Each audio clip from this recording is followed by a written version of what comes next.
And I am really going to have to clean up their team play because giving Dark Wolf and especially a Hecarim those early advantages, it does not end well. That's the crazy thing, is that it felt like draft-wise, IM did fine. They went to the same sort of win conditions with the double teleport. Maybe there's an argument they didn't have enough damage, but if the early game was executed in a different manner, things would have been a lot closer, and they had that late game trump card of the double TP. So I'd like to see them stick with basically the same idea, maybe up the damage a little bit, but it felt like the execution was by far the problem in Game 2, rather than necessarily the drafting phase.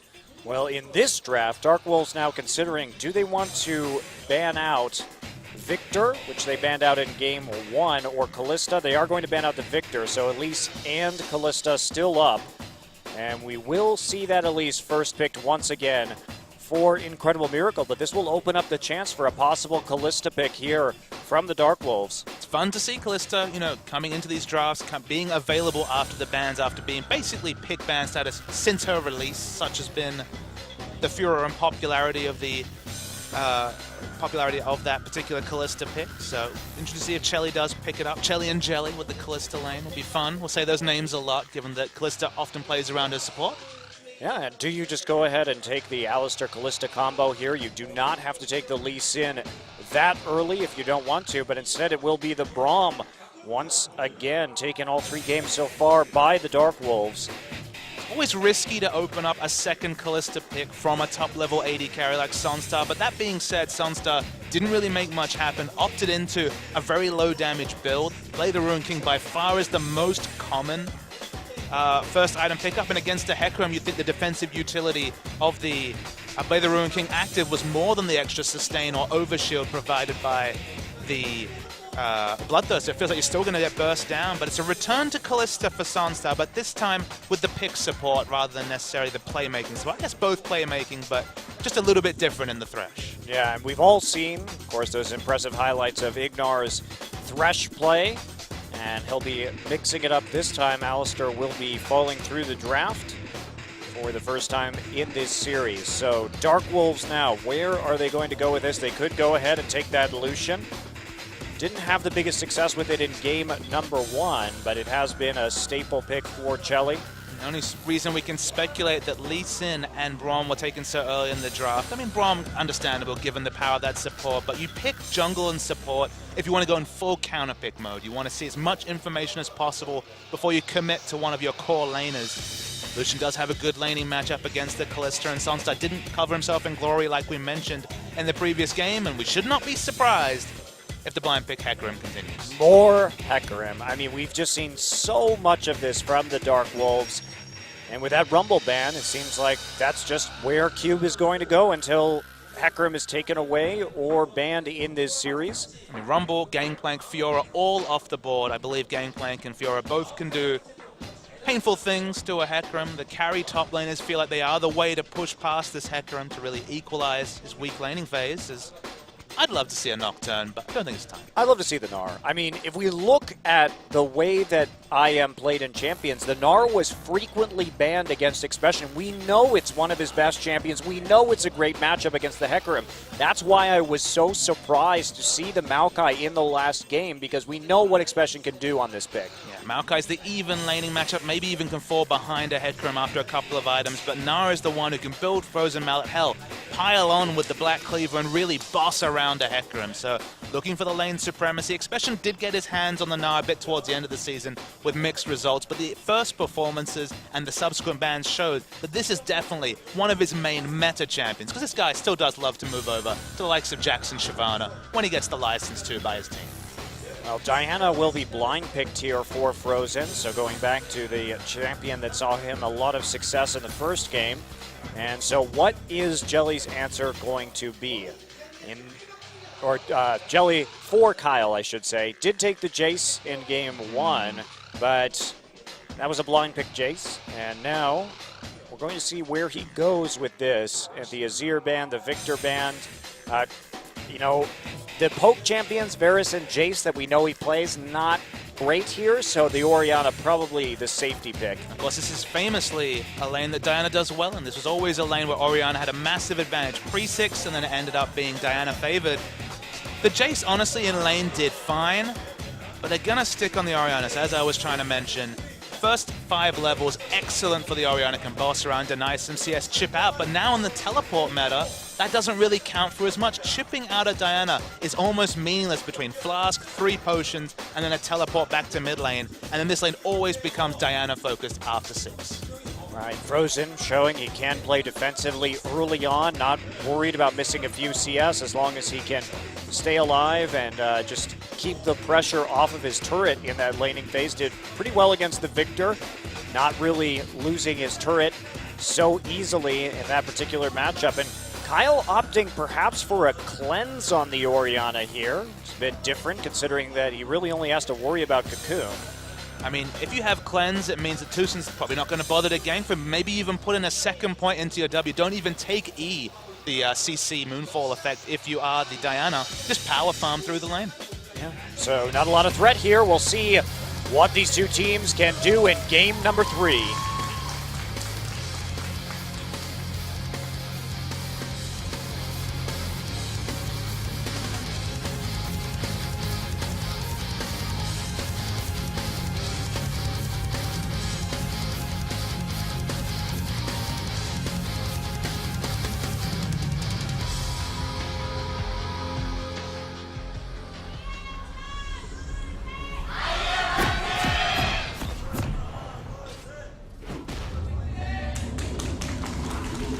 The clap. The clap is what is being put forward rather than necessarily the cheer in the voices. Some playful clapping by the Dark Horse fans who honestly should be overjoyed. They have picked up a game against the champions gatekeepers in IM, and IM have returned to a comp very reminiscent of their successful Game 1 comp. So can they just tone down the misfires in the early game and just power farm their way to victory this time out? Yeah, very all-in composition too, with Callista and Diana both approaching that back line, and Cube really going to have to do a good job of zoning out these carries from Incredible Miracle if they want to see some success here.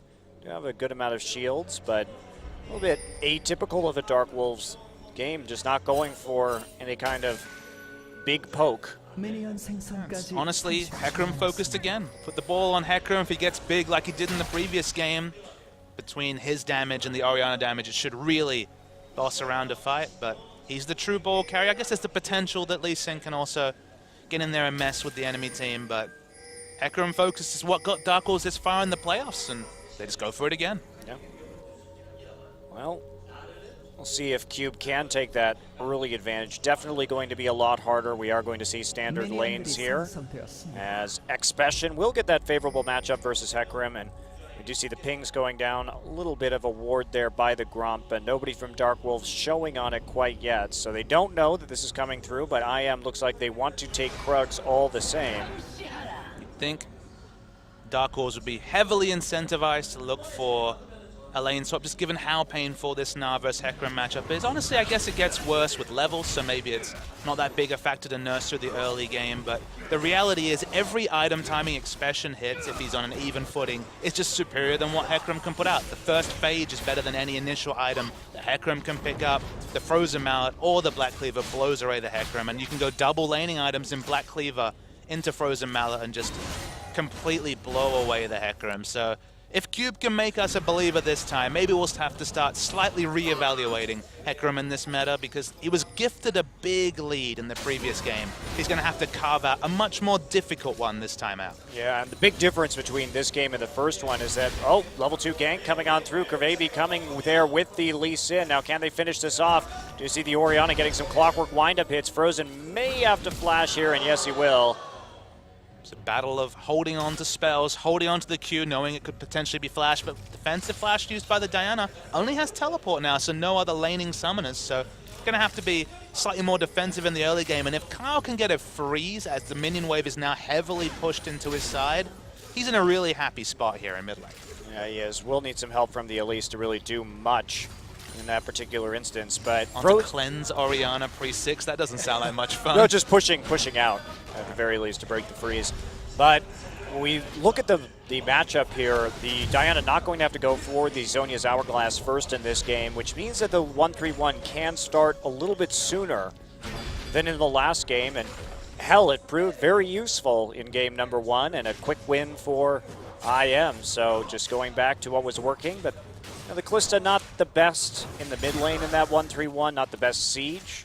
So not as ideal, I would say. Let's try and uncover this cleanse Orianna we were talking about. It felt like, honestly, Orianna could have gone for Ignite, could have gone for Heal, could have gone even for Ghost for team fights. One of the reasons why maybe the cleanse is not the worst idea is let's think of a scenario where Frozen gets ahead. If Frozen gets ahead in this game, there's 2 split pushes that will be able to take out the Hecarim in the late game as Tucson and Lee Sin start fighting in the Lee Sin's jungle. But if there's a scenario where Diana gets ahead and can outduel the Hecarim and Nara's always going to have that advantage, there's just no way to out-rotate this particular Longzhu IM comp. You just lose. So maybe it's just the ultimate safety and really putting them outside of a lose-lose situation, but still really tough as Lee Sin, he's got a lot of lane to work with here.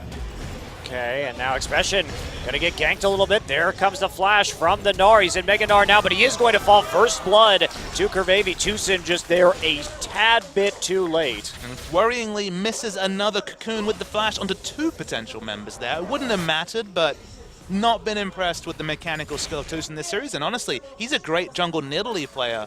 His line skill shot play is usually one of the highlights of his jungler.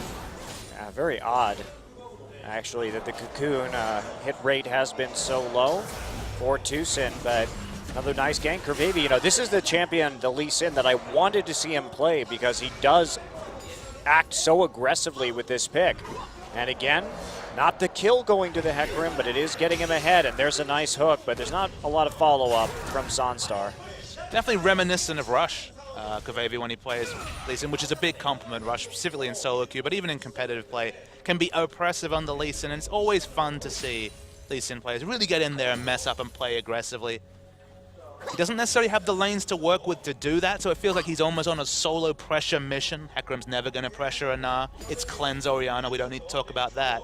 So if Curvavy's the one creating the pressure, then he's doing a great service for his team that needs time and items to really scale up to even skirmish, let alone team fight. Yeah, and he will have at least a nominal amount of pressure in the bottom lane, but you can see Tucson already here setting up for the counter gank. They're anticipating that Lee Sin may be coming to this bottom side considering how far pressed out the IM duo is. Tucson just going to back off though as the wave is reversing back towards their tier 1 turret. And Tucson will just go back to farming in his own jungle. No gank opportunities. A ton of sentinels around for LZIM. So Cube, mentioned a couple of times already, veteran Hecarim player, just even in terms of competitive players, put more games into Hecarim than I think any other top laner in the last month especially. Has really been still favoring that champion.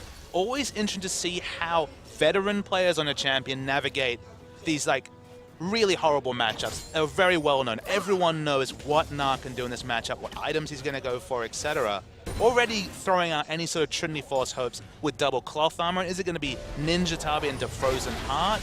Is that even going to be that helpful? Because honestly, if you see armor stacking, Expression can just look to max W instead. Just go for the pure auto attacks. I guess Frozen Heart does semi-double duty, but there's just so many options and item build paths for Expression to blow past cubes. So any information you get about a veteran player in a counter matchup is just intriguing to watch and gives more angles and thoughts to a champion that is on the fringes of the meta at the moment. Yeah, and I mean, to take some of these advantages, he's going to need even more jungle pressure than he's already gotten, but we see the wards coming through right now. IM dropping one behind the enemy red buff while they see the Lee Sin in the mid lane, so safely getting a level of control over that vision. It's been pinged out though, so it seems like they have knowledge of where it is, or at least where they suspect a ward has been put.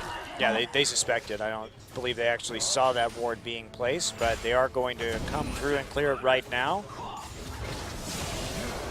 There we go. Actually, Jelly getting low. Has to use the Summoner heal, and Jelly will get grabbed. It's not a lot of damage, though, as the culling quickly used, but Lantern for Sunstar prevents him from taking most of the damage. Now, is Curvavy going to face check this? Expression is nearly Mega Gnar. He has his ultimate. Dangerous times for a possible gank. And there's the Cocoon coming in. Expression. Oh, man, they walked into a double stun. There's the Onslaught of Shadows, but they take down Tucson anyway. And Expression now on the run. What can he do? He's not going to make it out. Double kill for Curvavy here in spite of the sheen There just wasn't enough damage coming in from IM, and in spite of the fact that they walked into a double Gnar stun. It was crazy how good that looked for IM. It looked like Curvavy was slow on reacting. There was actually a lot of burst damage onto Cube before they even started the fight, but man, the re-engage was massive. And Expression is going for the very slow build into the Frozen Mallet, so with the lack of combat stats, they actually pull ahead in what should have been a lopsided 2v2 trade for IM. Look how long it is before Lee Sin finally reacts. Wow, I'm very surprised that they actually managed to pull that off, but they focused the right target. Tusin didn't really have any HP with that Sheen building into the Rune Glaive, so once it's a 2v1, they're able to win that little battle. Whether it's intentional or not, one of the big factors actually is that with the Onslaught of Shadows coming out, it killed all the little spiderlings, so Lee Sin held on to his Q, actually managed to hit an Elise, and hitting an Elise, specifically in spider form, is super hard to do with the spiderlings tanking your Q, but they pulled it off effectively. A really nice play from the Dark Wolves. So counter gank there is successful, 1,500 gold. The advantage now for Dark Wolves in this game, and IM just can't make it work, and Cube again just getting further and further ahead in a matchup thanks to help from his jungler. Worrying times for Expression. He needs that pickaxe, honestly. I think you focus the damage, and going the tank stats is, I think it's a misfire. It's still going to be the same item. I guess it's an outside chance of the Warmogs, but realistically it's going to be Frozen Mallet given what we know, but it was actually at a level disadvantage when that fight started. It was level 7 to level 6, but given the champions we're talking about, a level 6 Gnar in Mega Gnar form and an Elise, we thought it would be lopsided towards IM, and we're proven wrong. Well, Cinderhulk Lee Sin will be the build from Curvavy here, so not building anything super aggressive. Went for the Sight Stone before even getting his enchant. So playing a little bit more of a defensive style, but he's making it work for him. Kyle will be handed over the blue buff right now. Frozen starting Abyssal this game. Not going to be too helpful in a split push, though. Cube adjusting his build. He did start with the Shroud, but hey, throwing in that longsword. Trinity Force still coming eventually. Of course, naturally. But he can get away with that right now, Expression. Not having the power to really control this lane. Instead, just moving back and trying to farm up right by his tier 1. Here we go, play again. Sonstar will get ripped out of the lantern, but hello, Curvavy, you're right there, and the burst, huge. Another kill for the Lee Sin, and they're going to transition this with the help of the teleport right into a dragon. So Ignar actually walked into Lee Sin and still threw out the lantern, basically gifted the Kalista on a silver platter. That was just mechanically poor from the support, or just poor awareness from the bot duo, and Dark Wolves find themselves with the lead again. Well, I mean, what we can say is IM is trying to make plays right now when they have no idea where the Lee Sin in. Tu's going to wrap him up with a cocoon, but he has to flash to get out of the Braum concussive blows. I mean, they're just playing like there is no jungler. That last gank, they tried to make a play, but they didn't bother to ward up the lane.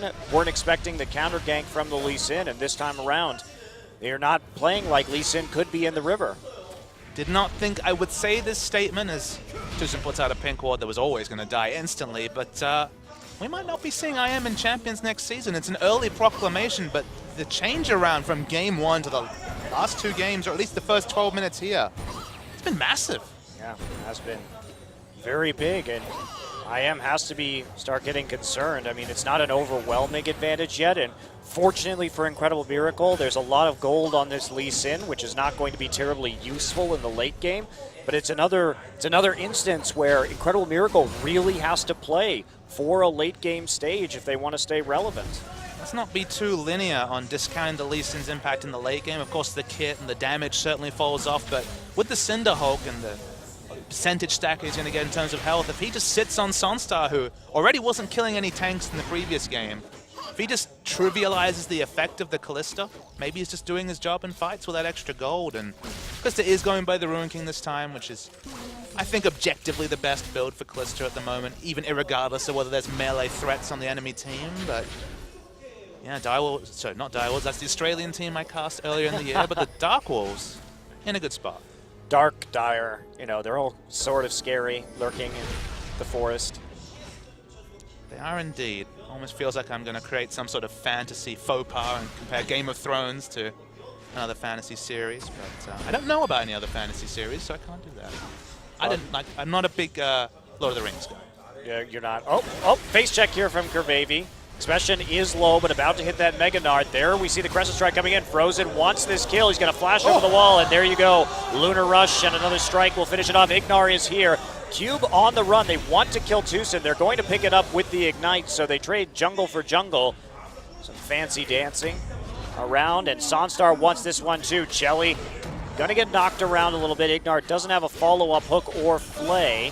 No culling available, so range damage from Lucian certainly at a premium. Curvavy far too aggressive in that situation. Needed to back out the moment, but still looked for a trade. Went aggressive.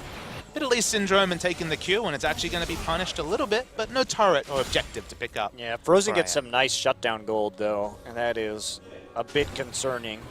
I suppose for the sake of Dark Wolves, it could have been worse if Expression had managed to pick that up, but, I mean, Expression really getting his turret chunked down to 50% already, and that is not what you expect from this matchup. I mean, the build, as we're going to see the replay, Curvavy taking that Q, some very nice footwork, but was inevitably going to die with all the dives coming through from the other members. The fact that Cube got the exit kill was a really nice bonus for the Dark Wolves, but yeah, just coming back to the build, I mean, when you're going Ninja Tabi into Giant's Belt, even further delaying your Frozen Mallet.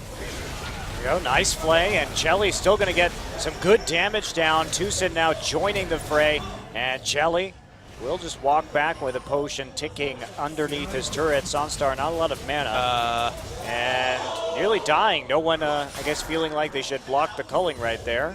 I'm surprised that Sonstar was confident enough not to heal in that situation. He was maybe 2 shots, perhaps even 1 away from dying. This series has been played around Frozen in the previous game and this game. He's got the shutdown gold, he's got decent items, his farm is always wonderful. He's a great mid laner, he's one of the reasons why he and Ignar were the ever-presence for this team, but they can continue to play around him, and Expression builds so damn defensively and delays the relevance of this Gnar counter pick versus Hecarim. I mean, Frozen's the big factor here. Can he make the enemy team pay? Because he's hitting his items at a good clip. Yeah, he is, but he's got to start that split push, and with Expression losing his tower first and the Hecarim Gnar 1v1, he is in dire straits. We're going to need to get some wards around him so he can play aggressively once he gets the Frozen Heart and try and reverse this advantage that Cube has managed to acquire.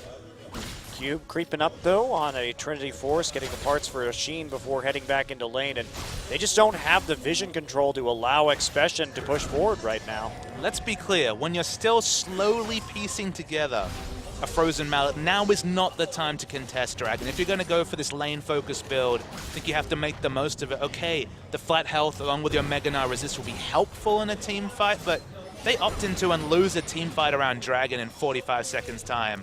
The negative snowball for IM could be gaming. Well, the nice thing is, he did go for the Giants belt first, so that could have left an open door to some earlier team fighting, but not used appropriately. Sonstar now just trying to clear out this bottom wave, has finished the Blade of the Ruined King. I think his item timing's a lot better this game, so is a threat. Single target damage for now, but we all know the Hurricane's going to come in quite comfortably soon. Okay, Diana falling back. They are going to see Tucson moving into the mid lane. They have sufficient wards right there. Keep one up for a few more seconds, and quick brush check with this spider, and a pink ward will be cleared right in the river once again. There's really not a lot the Gnar can do besides just back off at this stage.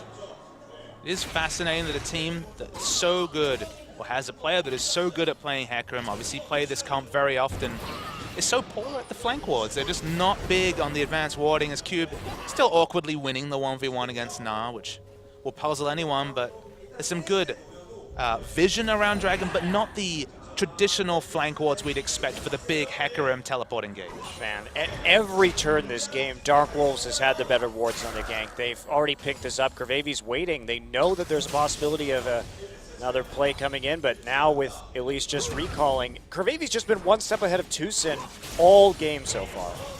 And now it's the awkward scenario where you've been snowballed on as Elise, but you still go for the Rune Glaive, so it's very squishy compared to the tanky Lee Sin that has good base damage. Lee Sin never revealed himself. He actually hasn't been spotted out by a ward, so they have no information whatsoever as to Lee Sin's path.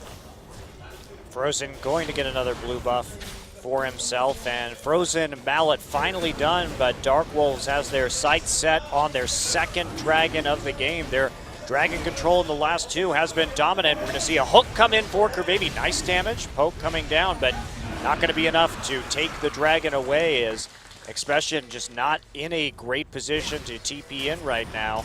I feel like you pile on the Dragon Wing condition, Monte Cristo. After in the previous game, the only dragon that IM was in position to be picked up was stolen by a volley. It's almost PTSD around the dragon for IM at this point, because that game has largely become unglued around the bot lane and the dragon area. Just amazing to me that their advantages that they should have had out of this laning phase. And again, it really hasn't been a draft problem, I feel, in either of these games from Incredible Miracle. I really think they've been given the tools to succeed, but it's been the misplays that have sealed the deal for them, at least in the last one. They're starting to bounce back. If they can take this turret, they're going to be in a much better position when it comes to gold totals. But let's be clear, Direwolves blind picked a Hecarim, which already on 515 is unheard of in the competitive scene, and then opted into the Orianna versus Diana matchup, specifically picking that Orianna for team comp rather than for the lane, which famously is won by Diana as we move forward to level 6 especially. First 5 levels good for Orianna, but Direwolves are opting into difficult lane matchups, but I guess it's experience because they're pulling them off. They are, and this is where you have to start thinking about swapping lanes for IM. You just took out the bottom turret. Frozen is at 2 items right now, and the Frozen Mallet is done. So it's time for this 1-3-1 to begin in earnest and get that Kalista back into the mid side. Only small argument you could see is that you wait for the Hurricane maybe to have the counter wave push against Orianna, who at this AP value has instant wave clear, but I think it's time to make the offensive move. It's time to unleash the Diana with Nashor's too, because if she's stuck in mids, trading far more than Orianna, who has so much defensive utility and still burst damage in the late game, you're just hurting yourself. Yeah. No sign of that transition yet, though, as Sonstar just slowly moving through minion waves with his blade. You can see the big difference, though, obviously with the Gnar. Once you get that Frozen Mallet, you can just kite Hecarim forever. He doesn't have an immediate gap closer unless he uses his ultimate, and that is usually unwise. Doesn't have the defensive utility of a Flash or Ghost, and then also with levels you get so much damage in your W, the percentage magic damage per third hit, that you just have to respect, and you can't be as overextended. This laning phase, Kyle's hit. Nice cocoon. They're going to try and move on this one. Jelly actually going to get flayed back in. Box goes down, and Expression will pick up the kill, just roaming straight out of the top lane after putting on the pressure. And Kyle could have used his cleanse, relied on his support for defensive utility, but now he falls down. Has both summoners, but feels like Kyle could have made more. Didn't use his ultimate either, despite some heavy grouping from IM. Playing it perhaps a little bit too defensively. Ignar, Sonstar, and Tucson back for round 2 in a pink warded brush. Here we go. There's the flash, but quickly dodged out of by the Lucian. Wrong target there from the Elise player. Didn't draw teleport either. Cube just walked down. No dragon to fight over, so he's going to go pick up farm, but 1 kill. Not a big deal for the Dark Wolves. No, not as long as it doesn't turn into anything else. And Kalista once again moving towards that bottom side, getting very close to that Hurricane now. We'll be getting it pretty shortly as soon as the shop comes through. Frozen just sticking to his guns in the mid lane. If he does pick up the Hurricane and doesn't rotate to mid, that's when we really have to call out poor rotational play from IM, but it's slightly understandable when he doesn't have the range wave. We can just watch, we watched previously, how long it takes him to get through a minion wave. It's still comically long at this present point. Just quickly approaching that threshold, and Kyle, the blue buff, be happy with what he can do. And here's the recall from Kalista, and this is the moment where we see exactly where Frozen and Sonstar are going to go on the map. Gnar now actually transferred into the bottom side, and Kalista, oh, what? Okay. Going into top. Feel like Gnar should be rooted into whatever minion wave or lane the Hecarim is in, especially with so much gold spent on basically shutting down the Hecarim, but... I mean, at this point, this is rather silly because if you have the Diana in the bottom lane, you can just use your support out of the mid lane to start warding up with your jungler and start really getting that 1-3-1 activated. Cube is really far overextended though. There's the E, devastating charge already used. Can they box in the pony here? Probably not.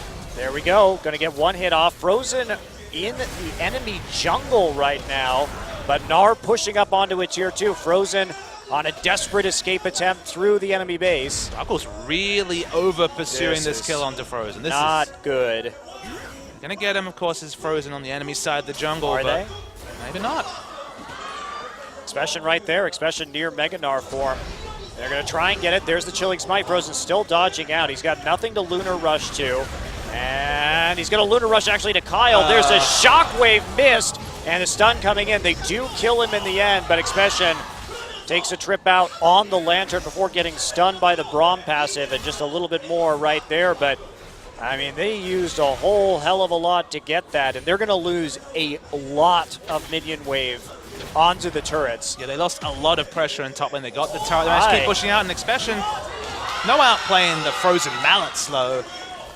And wow, Dark Wolves over pursuing a Diana that should just been left to back, lost them so much global objectives, and bit of a comedy of errors for the challenger first seed. Yeah, well, that's sort of what we saw in the challenger playoffs from them, is they do overcommit to kills a lot of the time, and Kyle now has the potential to be caught out. Here comes the TP, and Diana just going to zoom in on the home guards, gets the flank in, and Kyle's, I don't even know why you would flash there, you're just dead.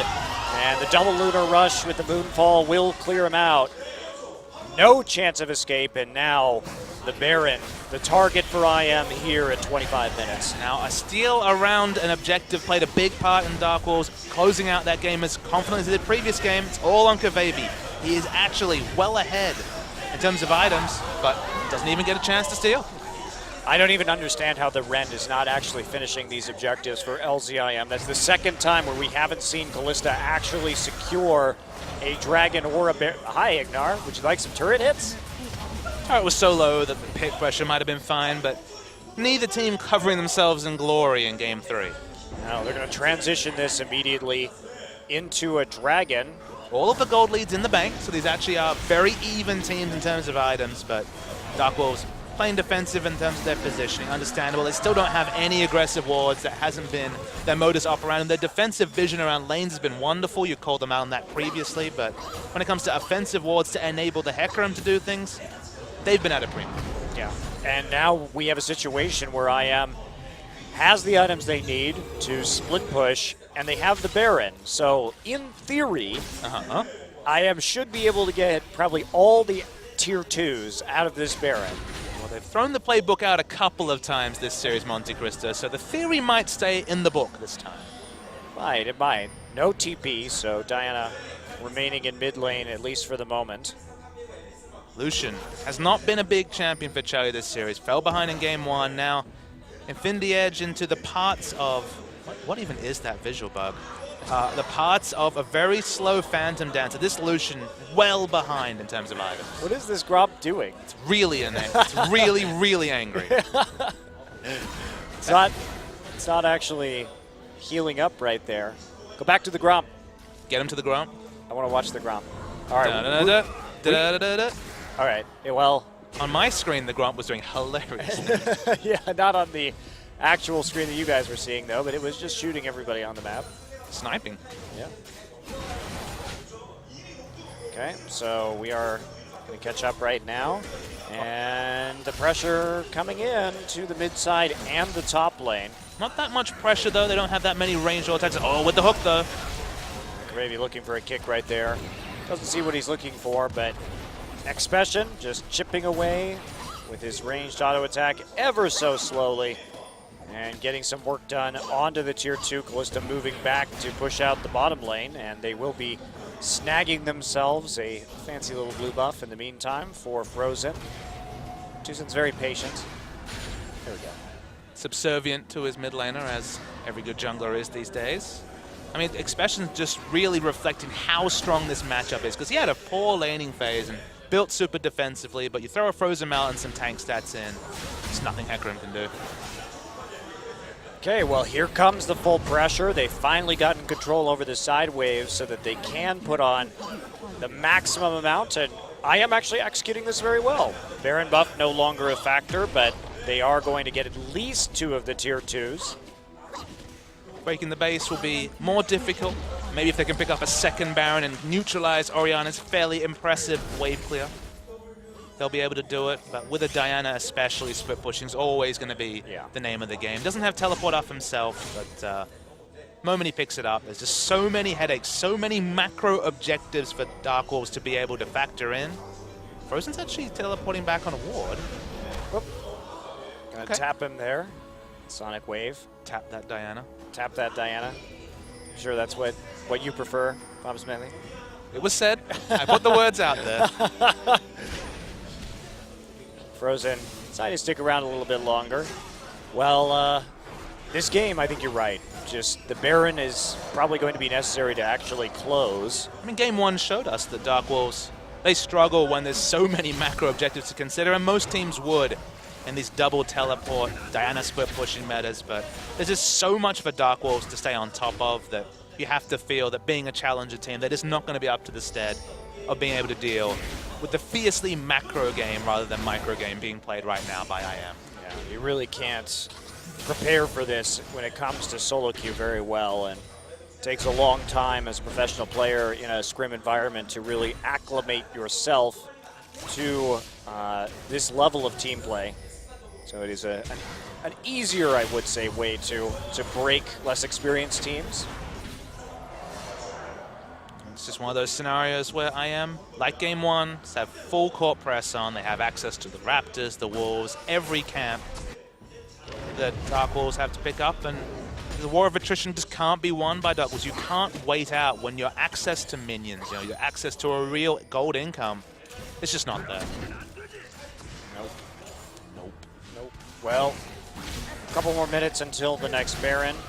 I'm going to do what they can here, but no need to overcommit here in the mid lane. Especially just cleaning out some of those pink wards. And Diana now pushing up, but this is what you got to do. Just maintain your vision control, maintain your jungle control until something useful becomes available to you. Honestly, you're waiting for a mistake because theoretically you're not going to actually split push an inhibitor turret. That's very, very difficult to pull off. So with the easy objectives barring the mid lane one pulled off, you're just looking for someone to miss position around mid and to rush that last outer turret because breaking the base, very, very difficult to do in a split push. Yeah, especially without Baron. So 45 seconds up until our next Dragon, minute 10 for the Baron right now, and it's just going to be a waiting game. We'll see if IM wants to go back for another shop before they start to group. One would think they would. The grand waiting game. It's very exciting, isn't it? Yep, definitely is. But I mean, this is more and more of what we see League of Legends becoming these days, having powerful split push with all of these more carry-oriented top laners has become pretty crucial. I choose to interpret that as a backhanded compliment to Strategic League of Legends rather than your optimistic rotations, yay, kind of comment. I like split pushing. It's hard to do well. You like just everyone pushing for a while, waiting for a mistake? And, you know, there's a counterplay in terms of players collapsing. You have to have the right vision to do it. It pleases me. You say it in a way that sounds interesting, but I know the words that are coming out of your mouth, and they're not that interesting. Yes, they are. No. I like it. I just want more Elixir of Ruin to be used. That's what I want. Which one is that? Is that the one that gives the tenacity and the... It gives more damage to turrets. Ah, yes, that one. The split pushing potion. Split pushing potion?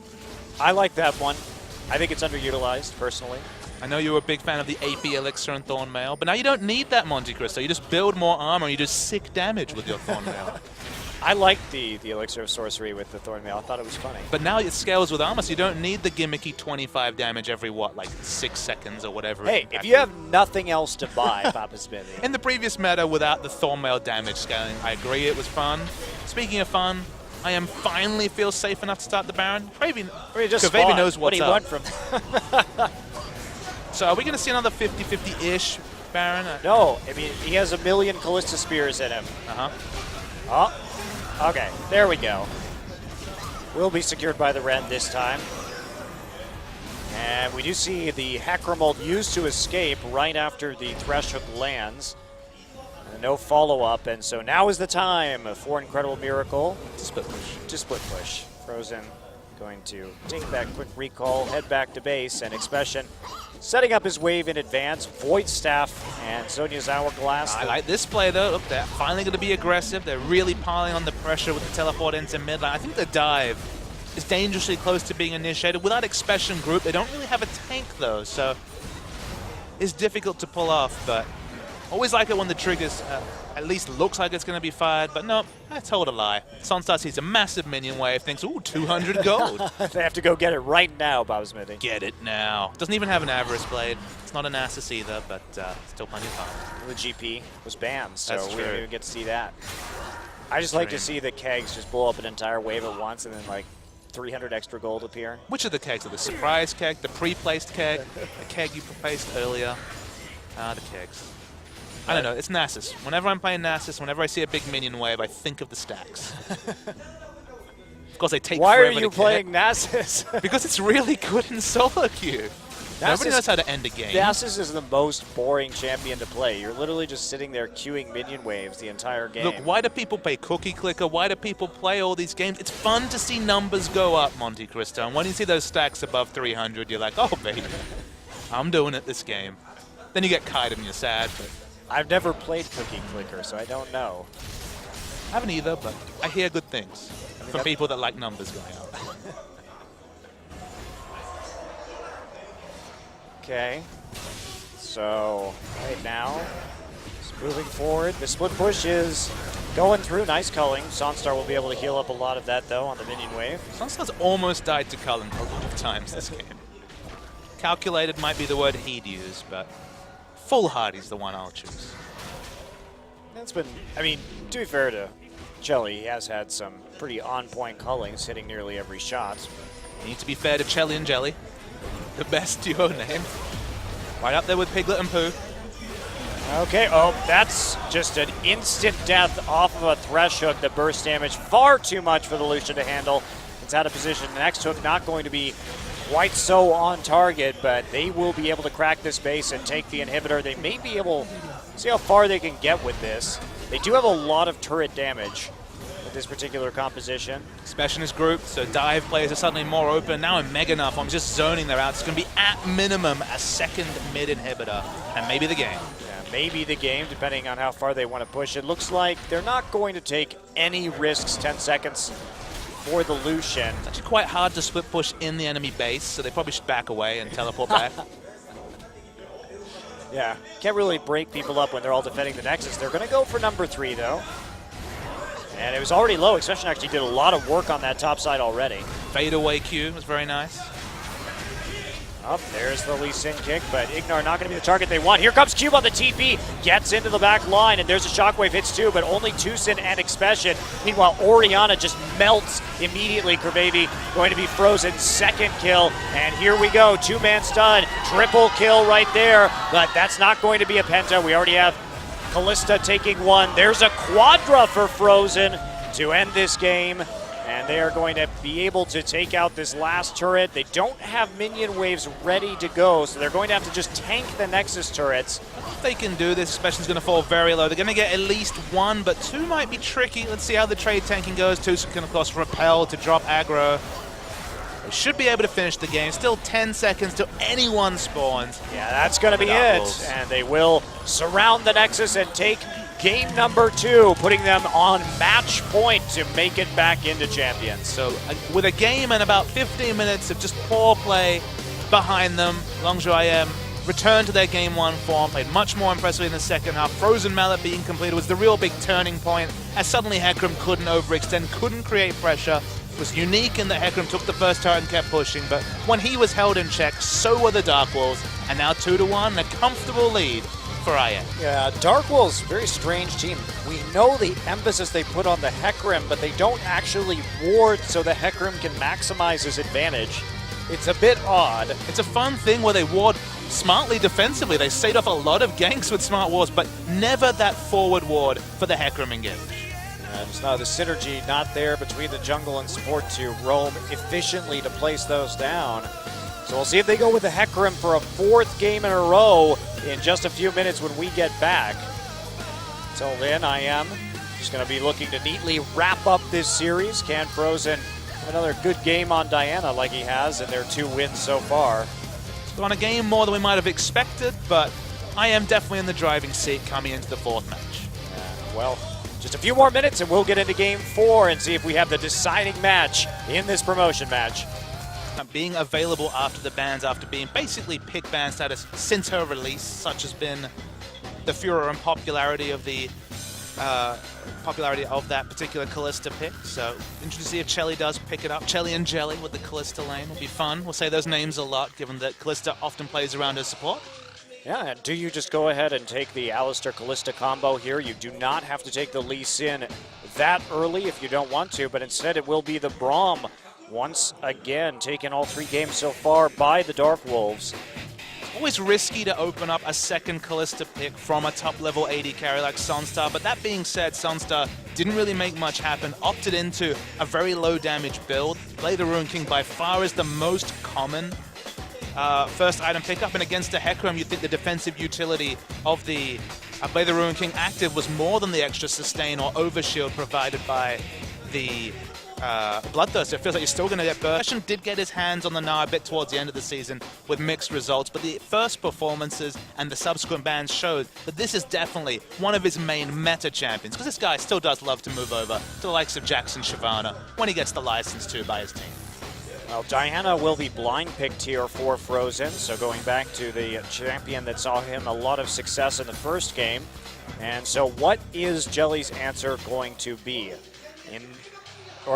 Jelly for Kyle, I should say, did take the Jace in game 1, but that was a blind pick Jace. And now we're going to see where he goes with this. At the Azir band, the Victor band, you know, the poke champions, Varus and Jace, that we know he plays, not great here, so the Orianna probably the safety pick. Of course, this is famously a lane that Diana does well in. This was always a lane where Orianna had a massive advantage pre-6, and then it ended up being Diana favored. The Jace honestly is down, but it's a return to Kalista for Sunstar, but this time with the pick support rather than necessarily the playmaking. So I guess both playmaking, but just a little bit different in the Thresh. Yeah, and we've all seen, of course, those impressive highlights of Ignar's Thresh play, and he'll be mixing it up this time. Alistar will be falling through the draft for the first time in this series. So Dark Wolves now, where are they going to go with this? They could go ahead and take that Lucian. Didn't have the biggest success with it in game number 1, but it has been a staple pick for Chelly. The only reason we can speculate that Lee Sin and Braum were taken so early in the draft, I mean, Braum, understandable given the power of that support, but you pick jungle and support if you want to go in full counter pick mode. You want to see as much information as possible before you commit to one of your core laners. Lucian does have a good laning matchup against the Kalista, and Sunstar didn't cover himself in glory like we mentioned in the previous game, and we should not be surprised if the blind pick Hecarim continues. More Hecarim. I mean, we've just seen so much of this from the Dark Wolves. And with that Rumble ban, it seems like that's just where Cube is going to go until Hecarim is taken away or banned in this series. I mean, Rumble, Gangplank, Fiora all off the board. I believe Gangplank and Fiora both can do painful things to a Hecarim. The carry top laners feel like they are the way to push past this Hecarim to really equalize his weak laning phase. I'd love to see a Nocturne, but I don't think it's time. I'd love to see the Gnar. I mean, if we look at the way that IM played in Champions, the Gnar was frequently banned against Expression. We know it's one of his best champions. We know it's a great matchup against the Hecarim.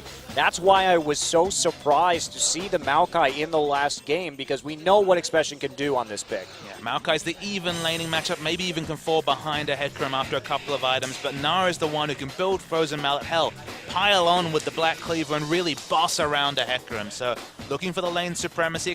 And I am really going to have to clean up their team play, because giving Dark Wolf and especially a Hecarim those early advantages, it does not end well. That's the crazy thing, is that it felt like draft-wise, IM did fine. They went to the same sort of win conditions with the double teleport. Maybe there's an argument they didn't have enough damage, but if the early game was executed in a different manner, things would have been a lot closer, and they had that late game trump card of the double TP. So I'd like to see them stick with basically the same idea, maybe up the damage a little bit, but it felt like the execution was by far the problem in game 2, rather than necessarily the drafting phase. Well, in this draft, Dark Wolves now considering, do they want to ban out Victor, which they banned out in game 1, or Kalista? They are going to ban out the Victor, so Elise and Kalista still up. And we will see that Elise first picked once again for Incredible Miracle, but this will open up the chance for a possible Kalista pick here from the Dark Wolves. It's fun to see Kalista, coming into these drafts,